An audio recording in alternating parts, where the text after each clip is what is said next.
Hello guys, আমি তোমাদের miss ফাইজলামি আজকে আবার একটা বেন্টো কেকের ভিডিও লইছি। আর এটা হইছে কালকে তো নিউ ইয়ার আসলো না। তা আমরা তো প্রথম একটা ভিডিও দেখছো যে আমি একটা কেক বানাইছি, এটা আমরা বাড়ির লেগে বানাইছি।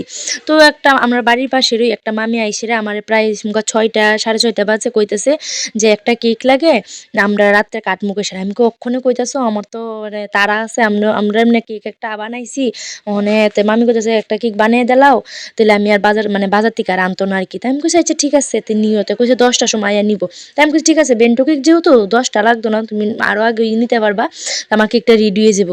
তা আমি তাই না কোয়াল পরে লগে আমি বানানিত বইয়া গেছি কারণ এদিকে আমার অনেক কাজ আসতো, যেহেতু পিকনিক খাইছি। তো আমি এই কেকটা অনেক তাইস করে সেরা বানাইছি, মানে মোটামুটি যদ্দূর ফারি ওদ্দূর এটা ফিনিশিং দিবার চেষ্টা করছি, কারণ আমার এদিকে প্রচুর কাজ আসলো। ওইদিকে বাচ্চা ফুলাফাইন যেহেতু খাইবো, আমার স্টুডেন্ট তারা রেলে পিকনিকটা করছি, যেহেতু তারা পিকনিক খাইবো, তো তারা তো টাইমের আগে হইতেইব, ঠিক আছে না। তো এটা হচ্ছে কেকটার ফাইনাল লুক। তোমরা কইও যে অল্প সময়ের ভিতরে কেকটা কি দেখতে কেমন হইছে। আর সবাই ভালো থেকো, আবার নেক্সট ব্লগে দেখা হইব। Bye bye.